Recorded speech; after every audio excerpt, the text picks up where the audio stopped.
Let's see, on Friday we went to the mall, and we went to Yes. this like really big mall with like all of the designer stores in the bottom. Like they had, I didn't realize this when we were going, but they had like Gucci, Dior, Valentino, like the whole nine. And that was the first level. And then the second level was like a movie theater and like all the regular, like normal people stores, not the ones that, Fancy. and it was very fancy. They had like a bazillion places to eat. And then across the street, they also had like an outdoor like mall situation. So it was just like Jeez. extra stores. It was so fun. I wore Chris out. He was so exhausted by the end. Never stop a girl when she's at a mall, man. I was in the zone. My powers were at full capacity. AutoZone. Yes, it My was just powers like are at full capacity. She like was like that star, that rainbow star in Mario I Kart. was. I was.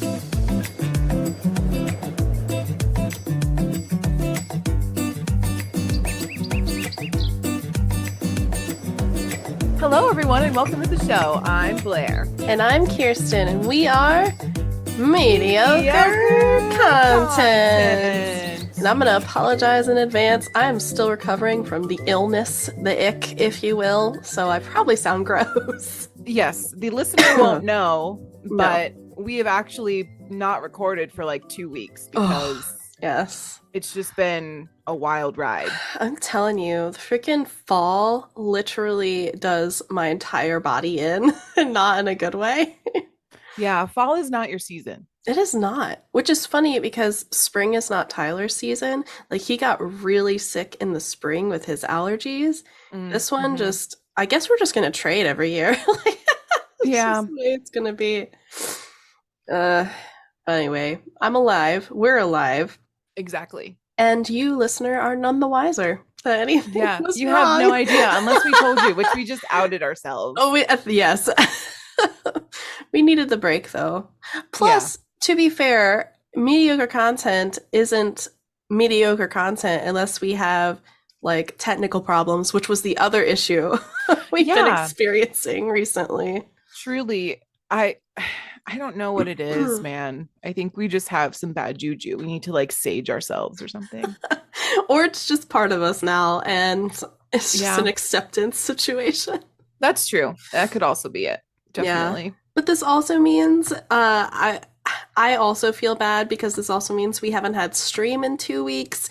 But I think I don't know if at the time of this pod, I think the stream should have already happened.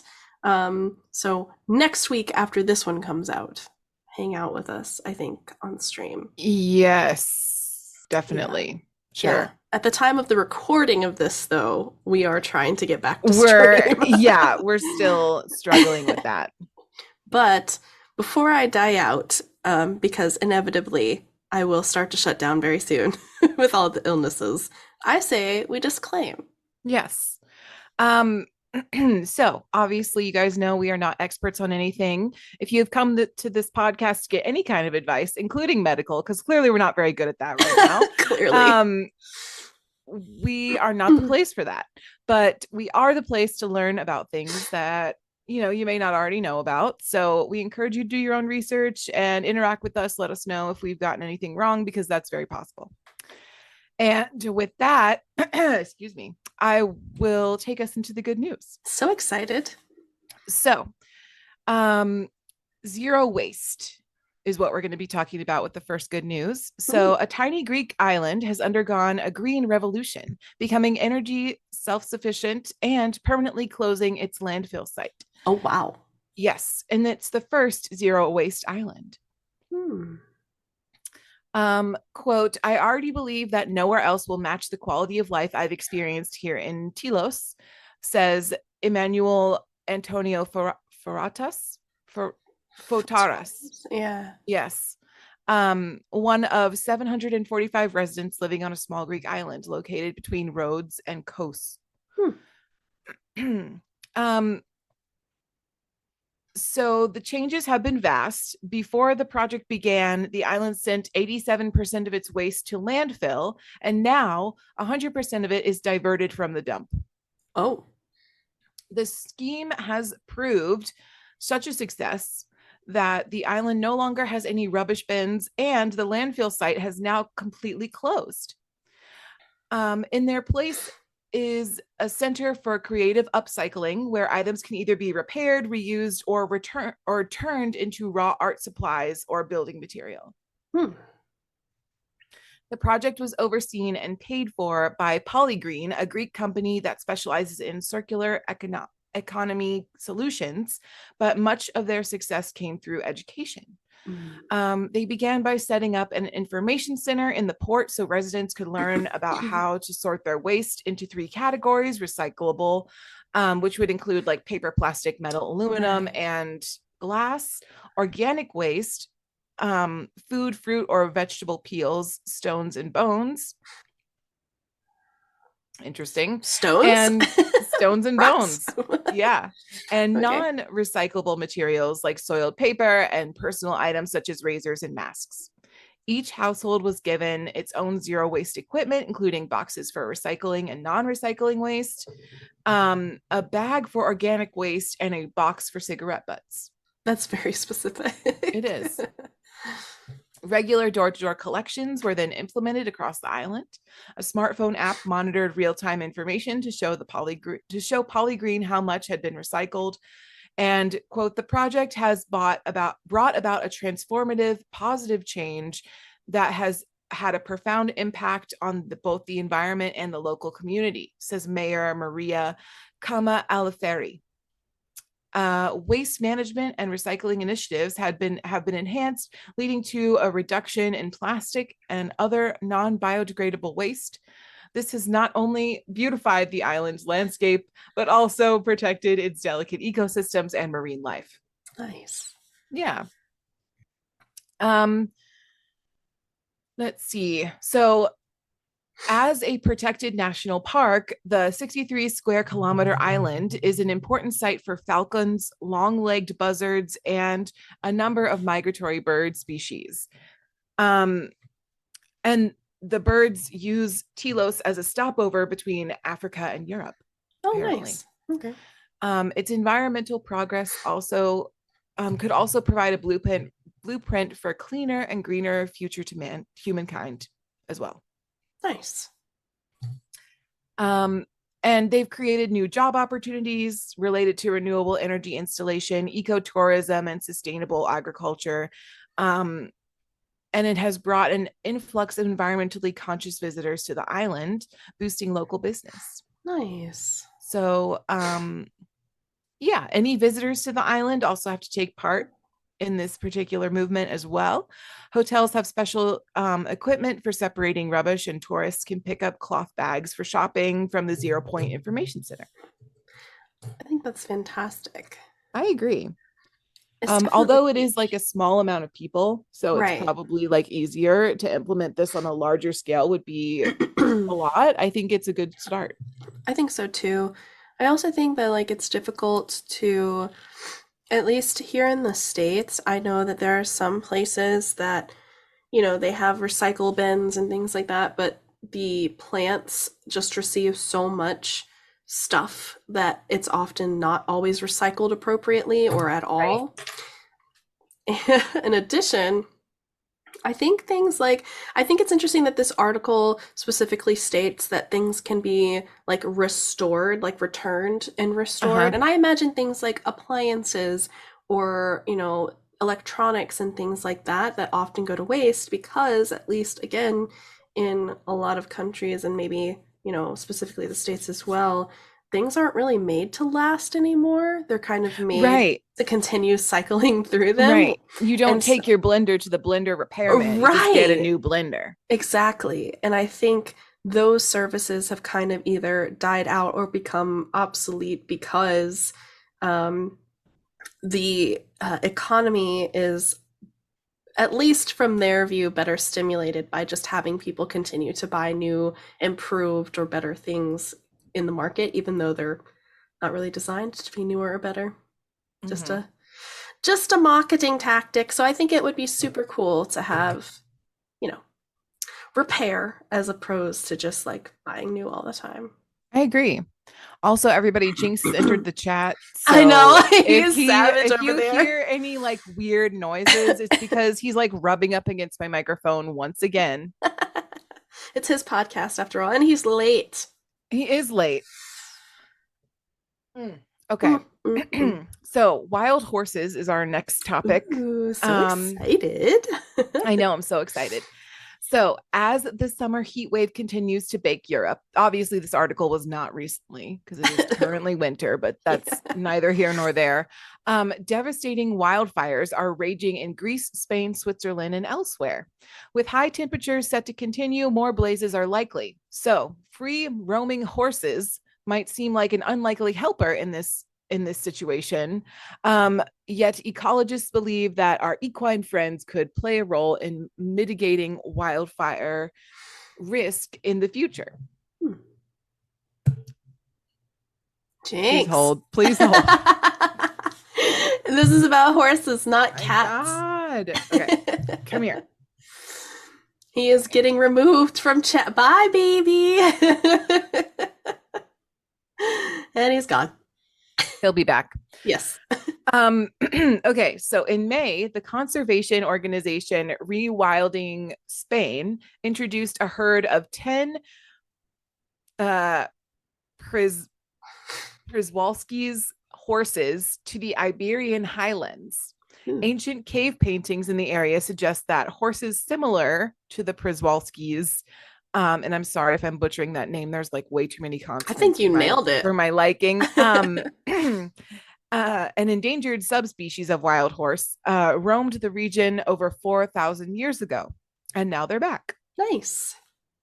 So, having gone extinct in native Europe and Asia, um, they were successfully reintroduced to the steppes of Mongolia and other sites from European zoos. Returning them to the Iberian highlands could be a major boon for the species. Um, and confined to a 17 hectare, which is similar to an acre, Mm-hmm. enclosure. Since their arrival, Spain's reintroduced horses will soon be free to roam around more than 5,700 acres of public forest, with a diet comprising of vast quantities of grass and leaves from shrubbery trees. The horses will introduce the volume of combustible, or will reduce, I'm sorry, not introduce, reduce the volume of combustible vegetation in the landscape, which conservationists will say will slow wildfires. Seems logical. Yeah. For centuries, the Iberian highlands were grazed both by sheep and various species of horse, including the Serrano horse, which was used for threshing and other agricultural jobs, but allowed to roam freely when not working. Hmm. The decline of traditional agriculture led to rural depopulation and land abandonment, and the loss of grazing saw the landscape become overgrown with a bunch of vegetation that continues to be more intense and faster spreading, which allows for the wildfires. That makes sense. Um,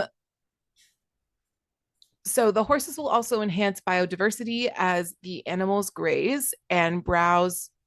As the animals graze and browse, they will create half open, half wooded landscapes that favor scavenging species such as vultures and carnivores, such as the Iberian lynx.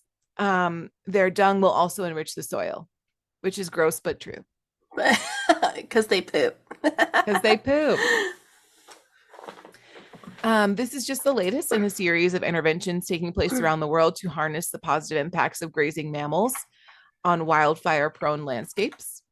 In Howth, an outer suburb of Dublin, Ireland, are an endangered breed of native goats that have been reintroduced in response to the regular wildfires. We love goats. Love goats. So the horses get a new home in the Iberian Highlands. And while 10 horses won't make much of an impact on their own, Rewilding Spain plans to increase their numbers in the future. Quote, we are looking forward to seeing how the animals interact with the larger landscape, says Rewilding Spain team leader Pablo Shapira. 10 individuals is a good number to start the new population, especially since this is a social group. So nice. very exciting. Very exciting. Um, and I think that's all I have. That's awesome. I think that's great. I've also seen like an influx of TikTok videos of people using goats to trim their yard as well, Mm-hmm. which I think is fantastic. So this makes perfect sense why the horses would also be a big help and a big factor in all of that. Yes. Amazing. Well, um, we're going to talk about, as our main topic, something that I feel has been in like world history class since the beginning of time. It's Like, true. at least for states kids. Everybody has some kind of segment on the Great Wall of China at some point in your schooling, I guess. It's So true. Yeah. realistically, I feel like when I was doing the research for this, it wasn't necessarily that all of this was new information. It was just like, oh my gosh, I totally forgot about that. Right. You know? Absolutely. Yeah. But I was also not a history buff. Like, if you asked me dates and things, I was not the person. Um, Terrible with numbers, terrible with timelines, but now I'm going to give you all of those things. So here we go. Uh, so we start in the 5th century BC, and many of the fortifications included in the Great Wall of China date from hundreds of years, even earlier, when China was divided into a number of individual kingdoms during the so called Warring States period. So around 220 BC, Chen Shi Huang, the first emperor of a unified China under the Qin dynasty, ordered that earlier fortifications between states should be removed, and a number of existing walls that were along that northern border should be joined into one single system that would extend for more than 10,000 li. And they say that a li is about 1/3 of a mile in terms of comparison. Don't ask me how many miles that is. I did not do the conversion. So you have the Fair. math. You Yeah. can do it. And this, at least from the emperor's point of view, was to protect China against attacks from the north at the time. So construction of the Wan Li Cheng Xing, or the 10,000 li long wall, was one of the most ambitious building projects ever undertaken by any civilization of the time. The famous Chinese general Ming Shen initially directed the project and was said to have used a massive army of soldiers, convicts, and commoners as workers on the wall. Made mostly of earth and stone, the wall stretched from the China seaport of Shanghai-Guan over 3,000 miles west into Gansu province, and in some strategic areas, sections of that wall would even overlap for maximum security, including the Badaling stretch, which is north of Beijing, and that was later restored during the Ming Dynasty. From a base of 15 to 50 feet, the Great Wall rose some 15 to 30 feet high and was topped by ramparts 12 feet or higher, and there were guard towers distributed at intervals along the wall itself. When Emperor Chen Shi Huang ordered construction of the Great Wall around that 221 BC time frame, the labor force that built the wall was made up largely of those soldiers and convicts, and it is said that as many as 400,000 people died during the wall's construction, many of them being buried in the wall itself, which is kind of creepy and sad. That is really creepy. But it is very true, and I remember learning about that in our history class as well. You might Not great. already touch on this, but is it similar to the pyramids where it's like a lot of it is slave labor? Yeah, Mm. exactly. Yeah, a lot of from what and the other thing is too, like it's not like people were volunteering. You were voluntold Ah, to go work on this of wall. course. So yeah, a lot of people didn't have a lot of say and also ended up just being part of the monument itself. So, Fair. through the centuries, though, obviously at some point, Chen Shi Huang did end up dying, which ended the Qin dynasty in China. And unfortunately, this also meant that most of the wall fell in disrepair because it wasn't being maintained after that. Mm. And after that, fall, it wasn't until the Han Dynasty that a series of frontier tribes would in fact seize control of northern China, the most powerful being the Northern Wei Dynasty that ended up repairing and then extending what existed still of the wall to defend against attacks from the other tribes. So, just to clarify, are we saying that they Mm-hmm. finished and built the entire wall, and Mm-hmm. then after one emperor died, Mm-hmm. most of it was kind of yucky, Yeah. and then now this new guy takes over, and Mm-hmm. only some of it is salvageable? So it was longer and now it's shorter. It's even more complicated because it's not even a continuous wall, is the other thing. Oh, So, okay. so we Yeah. say the Great Wall, there's actually only one section that actually is considered one continuous stretch of wall. But if you're Okay. looking at it in terms, like if you were looking at it on a map, you would basically see breaks in it throughout. And so some of those, from what I understand, some of those areas were never re-repaired or restored. Okay. They're just left to decompose over time. Okay. Yeah, even newer emperors after that time didn't do the whole wall, from what I Got it. understand. Okay. Uh, and then from 550 to 577, the Bei Qi Kingdom, I'm so sorry also for pronunciation, I'm doing my best. Um, they built or repaired about 900 miles of the wall itself, but it was short lived, unfortunately, because Mm. then it's like the kingdoms and the dynasties each would go through time and start repairing certain sections and then dying out. And then a new king or emperor would come along, or a new dynasty would start, and they're like, oh, we should maybe take it, put attention here. And then they're like, ah, Yeah. we're going to do this. And then they die. And then that one, Right. and so it was kind of like in this constant state of slight repairs and then a new dynasty with new ideas and new priorities would come Right. along, and like Got it. that would kind of be the problem. So like the Beiqi kingdom from 550 to 577, they did that 900-mile stretch, and then there was a short-lived Su dynasty 581 to 618 that also would then repair and start extending a little bit of the wall throughout the dynasty itself, so not even in a continuous fashion. Gotcha. Okay.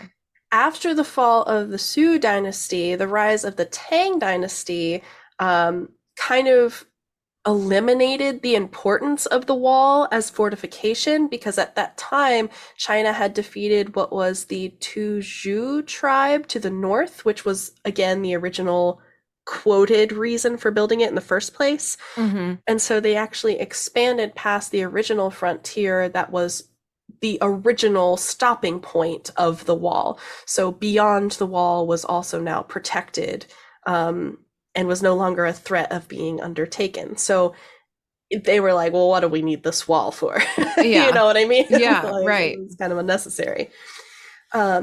Excuse me. So during that dynasty, wall wasn't really as big a priority. During the Song dynasty, thereafter, the Chinese were forced to withdraw under threat from Liao and the Jin people to the north again. So now we're again a resurgence of conflict and threat. Mm-hmm. So this time, those tribes took over many of the areas on both sides of the wall. So now we Oh. went from like beyond the wall to you're now inside the wall and outside the wall, which is the problem.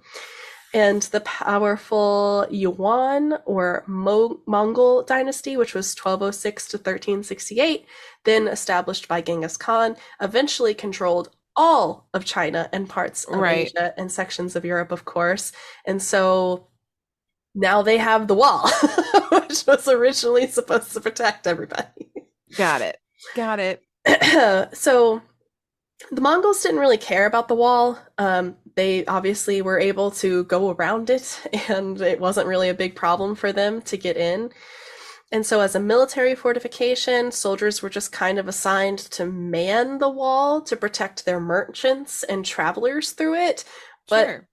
other than that, they didn't really care either. It was kind of like, well, we conquered it and you had this wall. What little it did for you. So, Right. because we're here. Um, and so that's when we kind of move forward into kind of delving into the Ming Dynasty, which is truly what's kind of left of the final construction and reconstruction of the wall since then.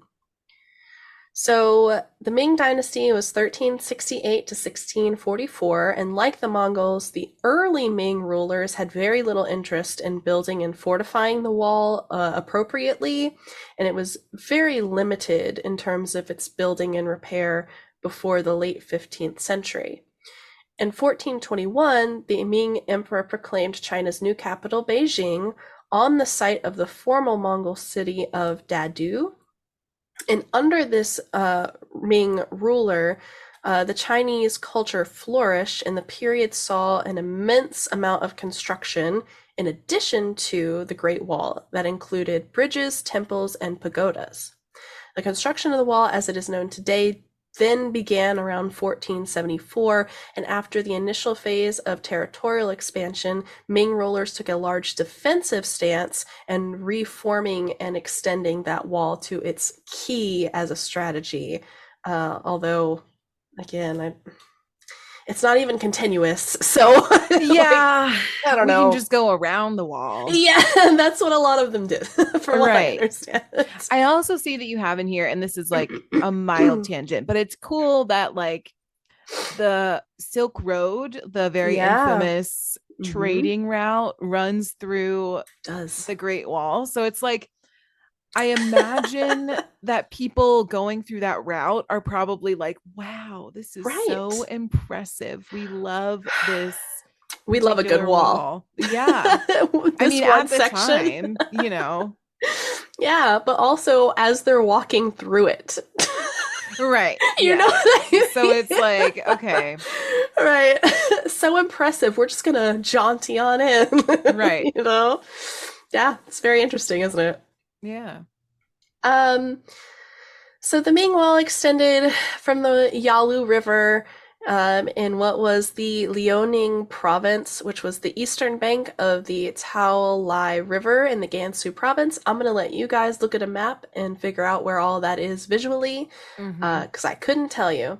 And essentially, there were six passes around heavily garrisoned areas of the wall during the Ming period, and they were considered vital defense for the capital, and they were reconstructed and refurbished to provide that role during the time. Okay. Because there was a lot of people coming in and out, obviously. Right. Overall, though, the significance of the wall is kind of where I mean, outside of just the construction feat, like even though it's not continuous, it is huge, and it Right. it Yeah. did surpass multiple dynasties, even though the entirety of it wasn't addressed and like refurbished. But it is a really big wonder of the world. And in the mid 17th century, the Manchus from central and southern Manchuria broke through the Great Wall again, encroached on Beijing. So again, we're running through it, eventually causing the fall of the Ming Dynasty and the beginning of the Qing Dynasty. So we're also seeing like these different dynasties kind of rising and falling because of the wall, and then also not because of the wall. It's like when they're taken over, it's because the wall is being breached. When they have Right. a new dynasty start because their frontiers were expanded because they used the wall as a fortification, like that's a positive. And here again, we have like, ah, your wall has been breached. So nice wall. But Right. so it's just like this back and forth. But between the 18th and 20th centuries, the Great Wall would emerge as the most common emblem of China for the Western world and a symbol for both physical as a manifestation of Chinese strength and a psychological representation of the barrier maintained by the Chinese state, repelling foreign influences and exerting control over its citizens. Kind of. Right. So you take that with a grain of salt, I guess. Right, because Manchuria literally broke through it again. 17th century. Today, obviously, it's generally recognized as one of the most impressive architectural feats in human history. In 1987, the UNESCO, which is UNESCO, designated the Great Wall of World Heritage Site as a popular claim emerged in the 20th century that is the only man-made structure visible from space. Um, that's not true. I would also like to just state, I'm just going to go ahead and break that myth right away. It is not visible from space. um, but over the years, roadways have been cut through the wall at various points. Many have obviously deteriorated because, like I said, not every dynasty took it as a priority. And then, even Right. if they did, it was only certain sections of the wall. Keep in mind, too, like, even though a lot of this was slave labor, unfortunately, it was still a very massive, both in size, materials, but finances to maintain this as Mm-hmm. well. So depending Similar to the on pyramids, I think, oh, too. right. So depending on what dynasty you're in, what fight you were in, whether the wall had been breached at all during that time, you probably didn't always have reliable funds and resources to maintain it anyway. Right. So, it was huge, but big doesn't always mean better because now you have to maintain all of that. The best known section of the Great Wall, though, is the Badaling, located 43 miles or 70 kilometers northwest of Beijing. And this was rebuilt in the late 1950s. And this is the area that attracts most of the tourism today. So Okay. when you go see the Great Wall, that's more than likely the parts that you're going to visit. I mean, let's see. How long is you'll probably get to this. Go Yeah. ahead. So I it see does, it. Go ahead. right. So it does have a total length. So if you put all of the individual sections together of the wall that were ever constructed, it adds up to about over 21,000 kilometers, which is over 13,000 miles, including overlapping sections that were rebuilt. So it is huge. Like, if you were to string it back to back, that's 13,000 miles of wall. Yeah. However, with 13,000 miles of wall, again, we're talking about repair, but also who's manning that? Like, Right. how many Right. Like soldiers do you how, have? right. No, exactly. It makes, Exactly. when you put it in perspective, it makes perfect sense how some of it was breached so effectively. They need like a wall border patrol. They do. That's a lot, right? The wall was constructed, like I said, during that Ming Dynasty area, so there are very well preserved sections from that dynasty, and then again in the 1950s when they refurbished that Hmm. other like 70-kilometer section. But from the Ming Dynasty exclusively, the well-preserved section from that is about 8,800 kilometers, or about 54,000 miles long. So Which is longer than the length of the United States. Just it, putting that, like, if you're that's a going good from East perspective. Coast, if you're going from East Coast to West Coast, it's Yeah, longer than that because it's only 3,000 ish miles from like East Coast to West Coast. So it's it's a longer than great, that. it's a great perspective. So yeah, I think when we're thinking in terms of overall like work that did go into it, and just like the tumultuous like back and forth between invaders and like success and like strong dynasties and like Mm-hmm. dynasties that fell instantly, like it's amazing that this thing still stands at all to That's this fair. day. Yeah, it was quality constructed Yeah. and preserved, I guess. Yeah. So if you're going to visit, Yeah. then you're going to that like 54,000 Right. or not 54,000, 5,400 Yes. mile Area. area, right? Yeah. Okay. For the most part. Um, I would say if you're a tourist and you take a tour, that's probably where you'll end up. Okay. Yeah.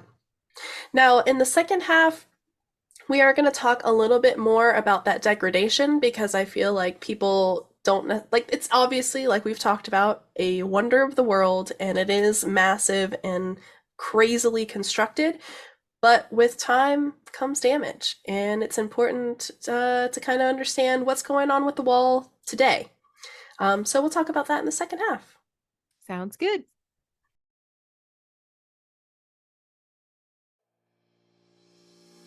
We spend a lot of time joking about our mediocrity and how we can't believe people actually listen to our pods and join our lives. Despite that, the truth is we are so thankful to have our little community, and we want to send our special thanks to all you MCP fam members for continuing to stick with us every episode.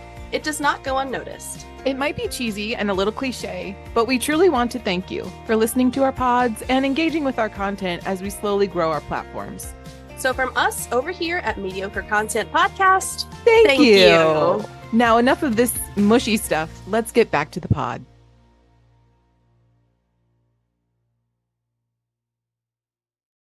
Welcome back, everybody. So, like I said before the break, we're going to talk a little bit about its current state. So, if you do go visit, we've already discussed, you're going to see the refurbished version. But there is quite a bit of damage that the wall has sustained, even in that refurbished area. Obviously, over time. Because that's just what happens. And plus, the wall is outside, so it's not even like it's protected by, from the elements either. Exactly. Yeah. That would be really hard to contain inside. Indoors. SpongeBob for the win. So the Great Wall obviously has about over 2,000 years of history. Less than 10% of the total wall is conserved and preserved in any way, shape, or form. Damage in general, you have to understand that the current China houses the wall over about 15 provinces currently. So that's just the way that it's currently laid out. Yeah. And the wall itself, unfortunately, have completely disappeared outside of that one section within those other 15 provinces that have sections of the wall in it. So, unfortunately, I don't know if it's like, and this is maybe something for somebody that's better at like foreign or international governments. I don't know if those 15 provinces all kind of get to decide, whether money, time, or resources go to sections of the wall that are within their province, or if it's just China as a country in general that kind of governs the state of sections of the wall. But I have to imagine, depending on where these sections lie within provinces, it might be pretty difficult to maintain anyway. Yeah. And also, if you have a refurbished section, why would you go through and take all 13,000 miles under your belt to try and maintenance regularly? Exactly. Yeah. Yeah. Just for context there. What is damaging the wall? Erosion is just the biggest one. It's outside, like we talked about. So the wall was built across mountains, deserts, arid or humid, depending on where it is along the line. So it's really difficult to even protect the entirety of the wall from things like this. Some of it's even in the rural areas. So additionally, the materials that it's made out of, it's just earth, lime, trees, anything that was available to construct this wall. Interesting. It's not like it was even made with materials to last. So at some point between rain, storms, natural disasters, anything, just people walking by it, which we'll talk about human influence as well, it's going to start taking layers away from that. So that's just natural, unfortunately. And some of the wall sections in Gansu and Shanxi, I believe is how you pronounce the other one, and in many other rural areas are just completely destroyed, and you don't even recognize them as part of the wall because of the natural erosion that has taken place over time. Yeah. Human influence, like I said, you got people constantly walking through a lot of the areas, lots of passages, and even the current tourist section, you've got millions of visitors a year that go and see the wall, obviously, because it's a wonder of the world. So people are going to go with their animals if you live there, I guess. Apparently, goats and cattle will graze on or near parts of the wall. So Cool. that, yeah, so that's great. And so animals are causing bricks and other parts of the earth to just collapse entirely. Wow. Yeah. Residents that live near it consider it their own benefit, so they will actually steal bricks and stones from the wall and build their own homes and structures and areas to contain their animals. They will just take materials from the wall itself, again causing it to completely collapse. I mean, I kind of understand that in a way where Absolutely. it's like, I mean, the wall is I live in China and it's China's wall, so therefore it's also my wall and Oh, therefore I right. can it's my materials to Right. use. No, I But it would totally also understand that. kind of be like going to Washington and taking a brick out of the out of the White House or something and being like, this is also mine. My Yeah, tax dollars paid for it. So I get it. But also keep in mind again in terms of scale compared to the White House. right. No, Like exactly. I don't think, and this is why, I don't know if the Chinese government is like, well, we don't really care about the wall, and the provinces are like, well, Right. I don't really care about the wall. But I have to imagine that the Great Wall generates a certain amount of tourism Oh yeah. that has like a financial impact on China. But I mean, so you would think that they would care at least about like a good section of it. And it might just be that one section that they Yeah. refurbished, Yeah. honestly. I don't know how far down the wall that a lot of this is happening necessarily. Right. But I have to imagine it could be parts of the wall that are very visibly deteriorating anyway. So it's like, well, is it even part of it at this point? Because Right. Yeah. Yeah. Yeah. you Yeah. wouldn't even recognize it as that. Exactly. There are apparently some protections, and this is from the Chinese government, so this is something that's mandated by them. But in 2006, the government did put uh, that there are certain provinces, probably within the refurbished sections, that should supply protection, but obviously this is not all 15 provinces that the wall spans through. Many popular sections are in that Badaling, Mu Qianyu, and Zhu Yongguan.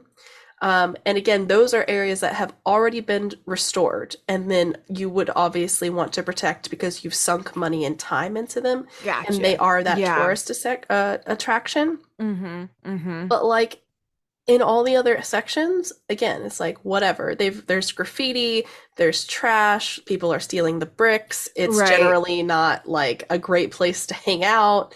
Right. So outside of that one protection in the section they've already spent money on, like what are they gonna do?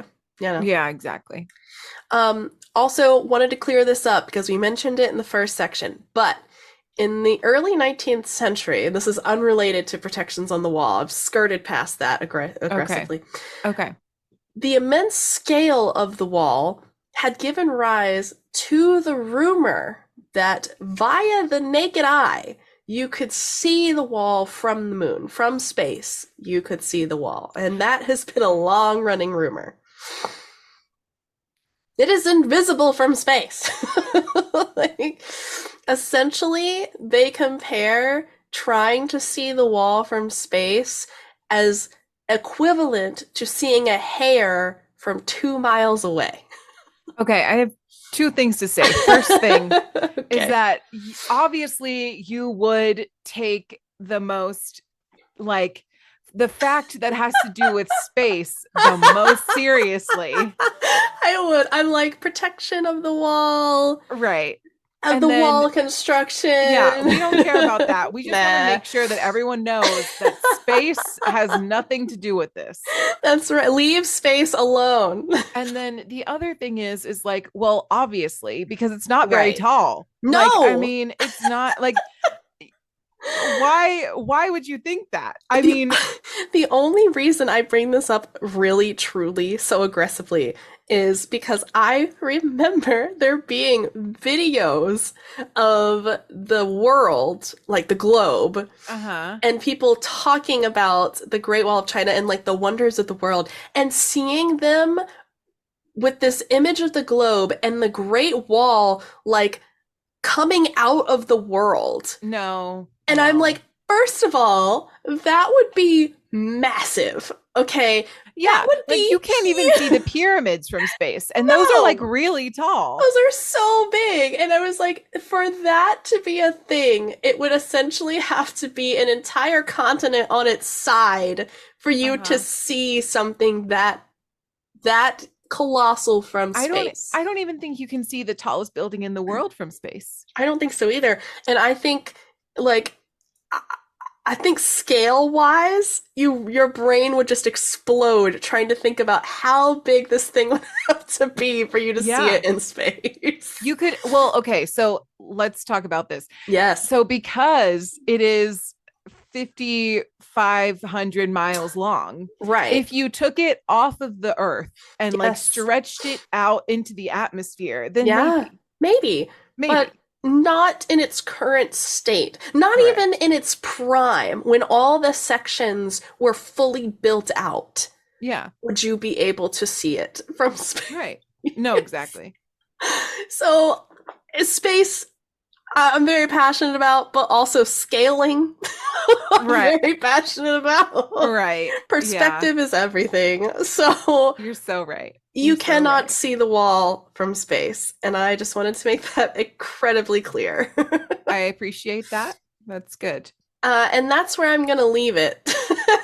Because I feel like that's the most important point of the entire If you remember podcast. nothing else, it's that you cannot see the Great Wall of China from space. Honestly, I feel like that's the main takeaway. Because honestly, if you ask me right now, hey, what dynasty were these sections made in? I just did the podcast. I couldn't tell you. Don't ask me any dates. Don't ask me any timelines. But what I can tell you, you ain't gonna see it from the moon. And this is how she is, everyone. I just want you to know that. It's very authentically Kirsten me. is very strong in certain areas, one of which is space. And Yes, the other areas we're just kind of getting through. we're just ignoring it. I do Yeah. hope that this was at least, I hope it put you back in high school world history class. I feel like you needed to go back there, and that's why I did this. I think it goes very nicely with our pyramid podcast. It does. And with a future one that you're doing, right? Yes, I have another one coming up for you next week. And I'm just going to leave it as a surprise. You guys will see what it is next week. So exciting. And otherwise, feel free to send us your guesses on what it's going to be Yes. in an email. Or you can send us questions, comments, concerns, or episode topic suggestions at mediocrecontentpodcast@gmail.com. Follow us on Instagram or TikTok at Mediocre Content Podcast, or catch up with us every other Thursday on Twitch. We are unsure if it's this Thursday or next Thursday, but either way, it is a Thursday. At Mediocre Content Podcast on Twitch at 3 p.m. PST, 6 p.m. EST, or 11 p.m. BST. Don't forget to rate us 5 stars anywhere you listen to podcasts, and we will see you next week. Cheers.